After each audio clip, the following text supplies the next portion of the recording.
Hi everybody. In this video, I'm going to show you how to make a postcard image from a country you might want to visit, and it'll include a map, the colors of that country's flag, and some images of popular tourist attractions built into the name of the place. So I'll go ahead and get started showing you how to make this. So first thing, when you create the new file, you should set your width to 1500 by 1050. That will give you a sort of, it's about a 5 to 3.5 ratio, which is kind of the same size as a postcard. So that's why I chose that. But it's also big enough where your picture, where your images won't be blurry. So, if you did something like 5 by 3.5 pixels, you wouldn't be able to fit anything on it. Or like even 500 by 350 would be a little blurry. So this is big enough to not be blurry. So first thing I'm going to do is go get, I'll just do that Italy example again. I'll just find map of Italy.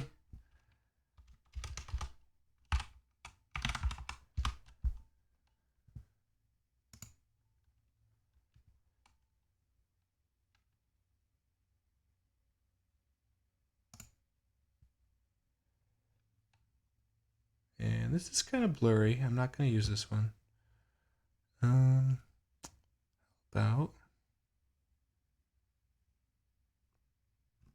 trying to find one that doesn't have too much color in it. I want kind of muted colors because I don't really want this map to stand out. I want it to just be the background. So I liked this one. This one isn't blurry. It was just taking a long time to load. So I'll use this one. See, I like it because it's got the names of the cities. But it's mostly like tan and blue. And it's not going to the colors aren't going to sort of be catching much attention. So I'll just copy that, add it here.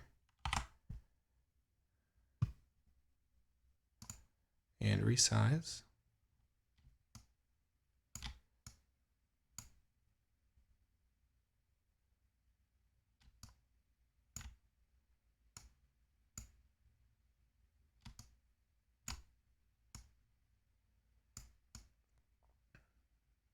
You might run into the situation where the map you're trying to fit doesn't really fit on your postcard shaped rectangle. It's better to cut off parts of the map than to leave white on the edges. The white on the edges won't look very good.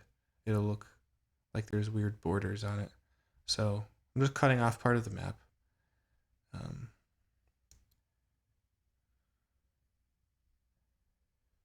That should be good. Okay, so now that I've got the map, the next thing I'm going to do is I'm going to draw a gradient, which is kind of it's kind of like a shifting line of colors all across this. So it'll be the colors of the flag of Italy. Let me just make sure I've got the colors in the right order. I think it's green, white, red, but I'll just Google it. Yeah, green, white, red in that order. So I'm going to click this tool right here, which is sort of a rectangle that shifts from one color to another. And I already have this set up because I was making that example from earlier. But what you'll have to do to get a 3-color gradient is just click this drop arrow, and then over here there's a 3-color option. You click that, and then click on the range of colors, and you can click these dots on the bottom to set the colors of each point in the gradient. So you might have 2 colors only, or you could have 4 colors, or you could have, click this one for 4, you could have a bunch of colors. So you can choose how many colors you want in your gradient.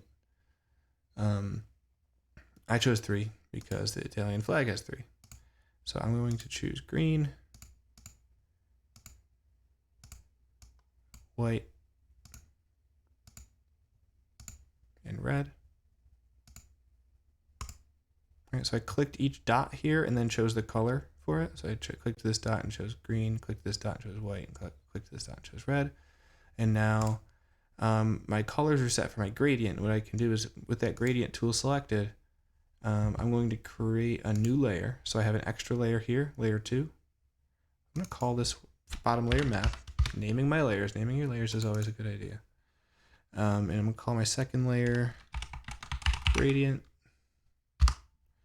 And on the second layer, I'm going to just, with the gradient tool turned on, draw a line across the whole thing. And it just draws that gradient. It just draws colors blending from green to white to red. Now, next thing I'm going to do so that this looks like something I can see through is just turn the opacity down. And I'll just pick, if you turn it too far down, you can't see the colors at all. If it's all the way up, it's totally solid and you can't see the map at all. But somewhere in the middle, you should be able to see the colors and the map. And they should just sort of blend together. I think that's good. And then next thing we need to do is add some letters. So to do that, you'll use the text tool. So click this T with the text tool. I have my size set to 720, but it isn't a very long word. If you have a larger word, you might need a smaller size. I just want to, you want it to just take up kind of a lot of space on the screen, and it has to be pretty big to fill this large canvas.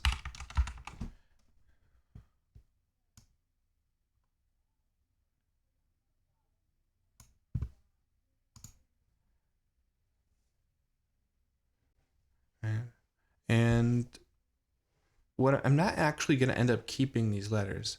What I'm actually going to end up doing is replacing them with pictures that are shaped like the letters. But before I can do that, it is important to make sure that you have a font that's blocky, because you want to be able to see the pictures that are inside the letters.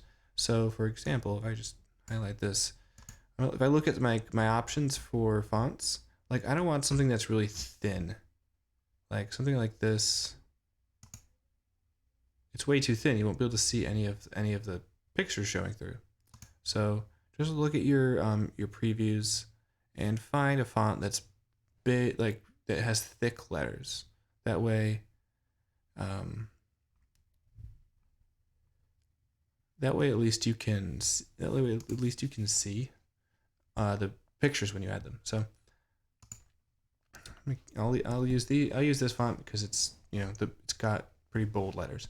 So now I'm gonna go find some pictures, and a good place to find that would be like a Google search for an article about like tourist attractions. You can usually find sort of the top tourist attractions. You could also just do Google searches for the specific things that you want. But either way, once you get an image, just paste it into Photopea and place it where you want it, and so that it can line up covering the whole letter. So I want like a big piece of the Colosseum to be in the letter I. Probably the edge where it's kind of angled with a little bit of clouds. I think that'll work out. And then what I'm going to do is hide that for a minute.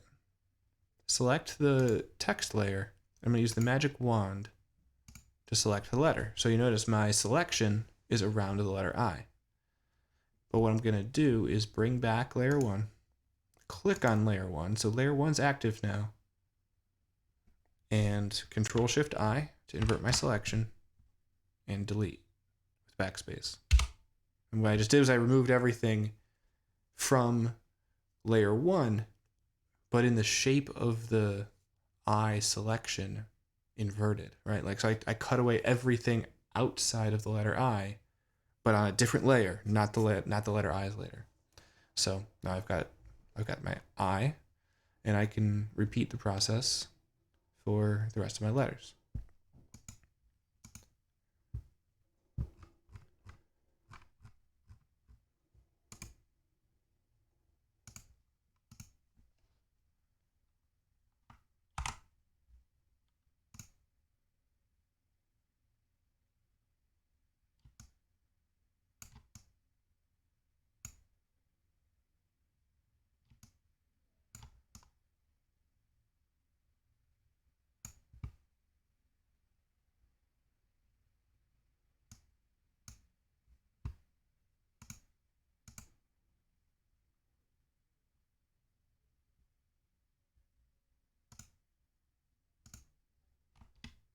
Remember Control-Shift-I to invert the selection. So I had my letter T selected, but then I inverted the selection. So I'm selecting everything but the letter T.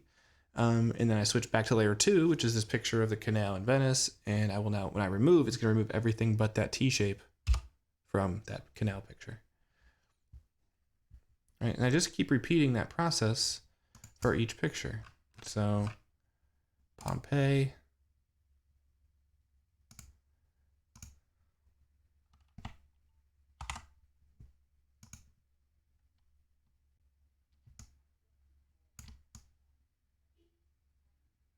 With the volcano looming in the background.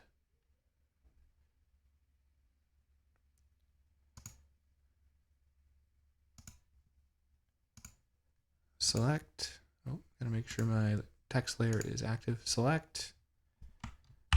Inverse.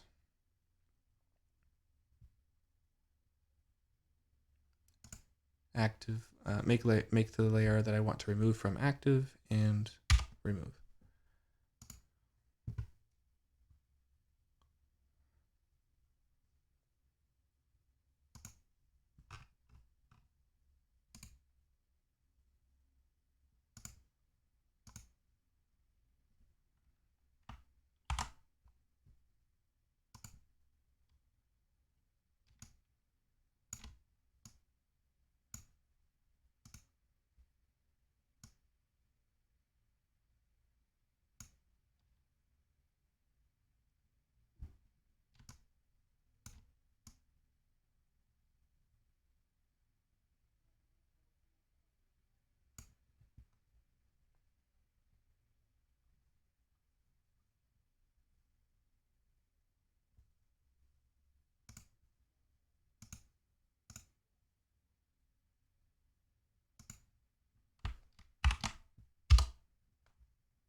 All right, so I have image selections for all of my layers. I'm going to go in, even though it should be kind of obvious what each layer is. It's always a good idea to name your layers.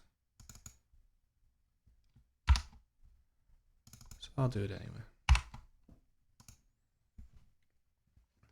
Okay, so I'm almost done here. The last thing I need to do is just add a border because it's a little bit, I don't know. It just doesn't look very polished, I don't think anyway, with just the edges of the pictures kind of bleeding into the map. So if I just put a border around the letters, I think it'll look a little bit neater. So I'll just go with, I have to select and activate this layer, the one with the letters. And I'll also right click on it.